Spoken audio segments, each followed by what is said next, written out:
नमस्कार दोस्तों। माध्यमिक आचार्य को लेकर के एक बड़ा धमाका सामने आ रहा है और छात्र यहाँ पे परेशान है, काफी ज्यादा नाराज नजर आ रहे हैं। और ये जो वीडियो आप सभी के लिए काफी ज्यादा इम्पोर्टेंट होने वाला है, जहाँ पे हम बात करने वाले कई सारे पॉइंट को कवर करने वाले हैं। और ये गलती आपको नहीं करना, कौन सी गलती वो लास्ट में बताने वाला। कई सारे चीजें जो है आपको ध्यान देना होता है। सहायक आचार्य में देखिएगा, मैंने हजारों छात्रों की हेल्प की, इसमें भी आपको हेल्प करने वाला हूँ। बहुत सारे कैंडिडेट सहायक आचार्य मिस्टेक किए थे, जिनका आज उनका रिजल्ट नहीं बन पाया है।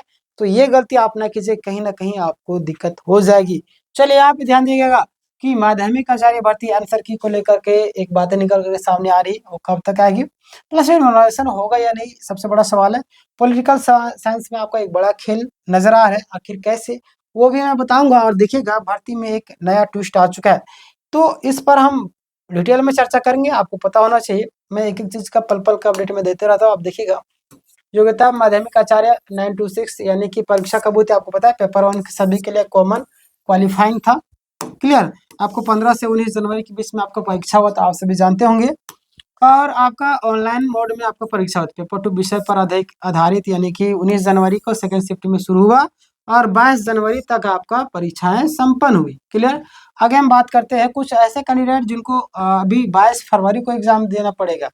कुछ लोग हैं, देखिए 104 कैंडिडेट, ये जो 104 कैंडिडेट है जो आपको हाई कोर्ट में केस किए थे, यानी कि 104 अभ्यर्थियों को कोर्ट ने क्या कर दिया है, परीक्षा देने का स्वीकृति दे दिया, यानी कि इसके लिए अलग से परीक्षा आयोजित की जाएगी।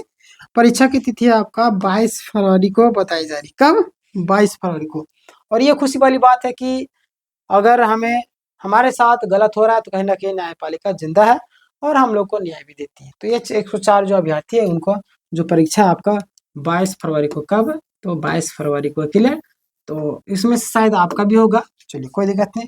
सेंटर रांची के अलग अलग केंद्रों में आपका होगी, ठीक है। आप देखिए, इसी कारण आपका आंसर की जारी नहीं किया। अब मैंने आपको पहले बताया था कि देखिए, आंसर की जारी करने का मतलब कि सबका परीक्षा संपन्न होना चाहिए, कोई भी दिक्कतें सामने नहीं आना चाहिए। बट 104 कैंडिडेट अभी तक उनका परीक्षा नहीं हुआ, अब फिर से भी आंसर की जारी करना पड़ेगा, यानी कि दोबारा करना, अभी कर देंगे दोबारा करना पड़ेगा तो दिक्कत हो जाएगी, समझ रहे हैं। तो अभी इसीलिए जारी नहीं कर रही, यानी कि ये लोग क्लियर हो जाएगा और आपको जारी कर दिएगा।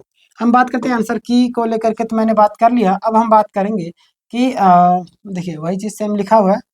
अब जो आपका पेपर 1 क्वालिफाइंग नेचर को लेकर है, महत्वपूर्ण जो सूचना निकल करके आ रही है, यह केवल आपका क्वालिफाइंग रहने वाला है ना, मतलब क्वालिफाइंग करने के लिए था।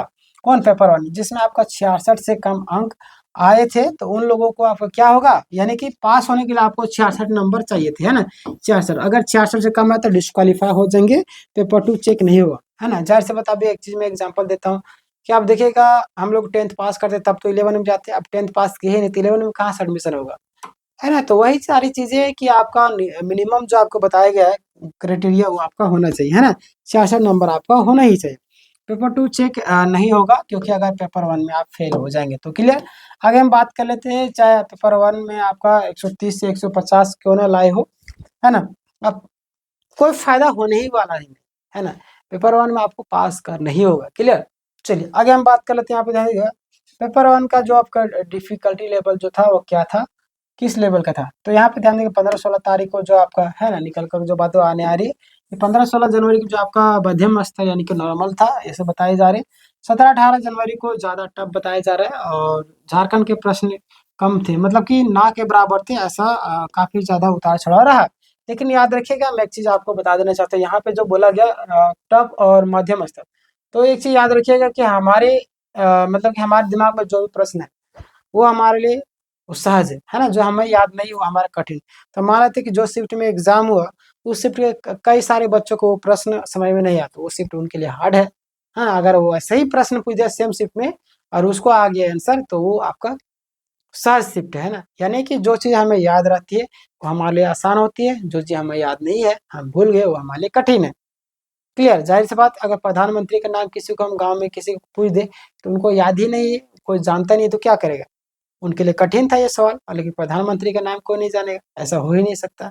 पर बहुत सारे लोग नहीं जानते, है ना। तो ये सारी चीजें होती है। अब मंत्रिमंडल के नामों को पूछ देंगे तो वो लोग भी बता नहीं पाएंगे, आप लोग में से कई सारे लोग नहीं बता पाएंगे, तो आपके लिए वो सवाल कठिन हो जाएगा, समझ रहे हैं। तो प्रश्न का डिफिकल्टी और सहज इसी तरीके से आपको अनुमान लगाया जाता है। आगे हम बात करते हैं, इसी वजह से नॉर्मलाइजेशन की संभावना पेपर 1 में बनती है और क्योंकि शिफ्ट के अनुसार आपको कठिनाई अलग अलग थी। क्लियर।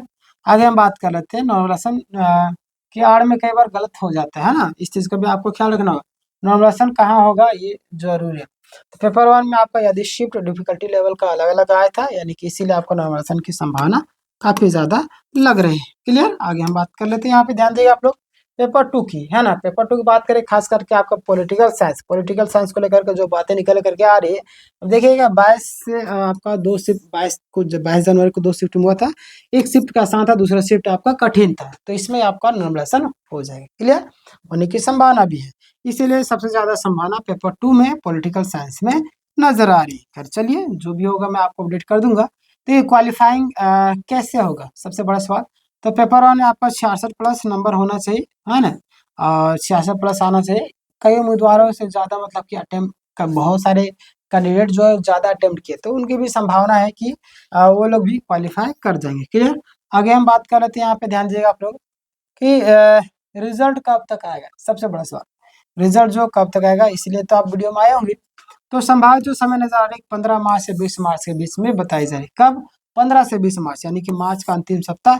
यानी कि ये जो डेट आप भूल रही है, मार्च पूरा अंतिम तक याद रखिए और अप्रैल का फर्स्ट वीक तक। क्लियर। ये था आज का। चलिए आगे बात करते हैं।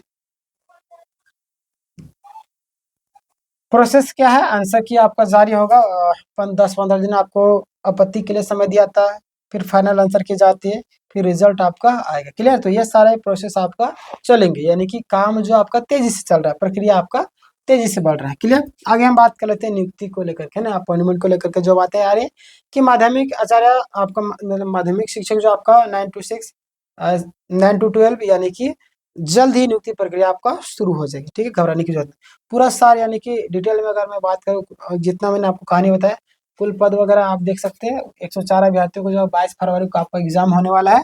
आंसर क्या आपका फरवरी के अंत या तो मार्च, है ना, मार्च में आ जाएगा आपका। नॉमिनेशन आपका पेपर टू पॉलिटिकल साइंस में जरूरी है और ये संभव भी है ना। रिजल्ट को लेकर के बातें आ रही है कि रिजल्ट जो आपका 15-20 मार्च यानी कि मार्च के अंतिम तक, है ना। इसको याद रखिए, मार्च पूरा कंप्लीट चला जाएगा रिजल्ट आते आते, है ना। क्वालिफाइंग नंबर आपको मैंने अभी जस्ट बताया था कि 66 नंबर आपका होना चाहिए। और जो भी कैंडिडेट परेशान और जिनका रिजल्ट नहीं आया, मतलब कि सहायक आचार्य में हो या किसी भी अन्य चीज में, तो घबराने की जरूरत नहीं है। झारखंड में कई सारे विज्ञापन आने वाले, उसकी तैयारी कीजिए, से तैयारी कीजिए और आपका सिलेक्शन जरूर होगा। ठीक है ना। अब इस वीडियो को ज्यादा से ज्यादा लोग तो शेयर कीजिए ताकि लोग पहुंच सके। और हमारे चैनल में आप नए होंगे तो सब्सक्राइब कर लीजिए। देखिए मैंने हजारों छात्रों की हेल्प की सहायक आचार्य में, इसलिए माध्यमिक आचार्य में भी आप लोगों की हेल्प करने वाला हूँ। कौन सी गलती नहीं करना, कहाँ पे मिस्टेक किए थे, नोटिस वाला किस तरीके से जवाब देना है, वो सारी चीजें मैं आपको बताने वाला हूँ। पीडीएफ आपको चाहिए किसी भी चीज़ को लेकर, क्लासेस को लेकर के, तो टेलीग्राम चैनल के लिंक डिस्क्रिप्शन में जाकर के जुड़ जाइए, क्योंकि वहाँ पे सारे क्लासेस के जो भी हमारे यहाँ पे होते हैं सभी फ्री ऑफ कॉस्ट है, सारा लाइव होता है, आप क्लासेस कर सकते हो, है ना। पीडीएफ चाहिए था, वो डिस्क्रिप्शन में आपको लिंक है टेलीग्राम का, जाकर के वहाँ पे जुड़ सकते हो। मिलते हैं इस वीडियो में, तब तक के लिए धन्यवाद।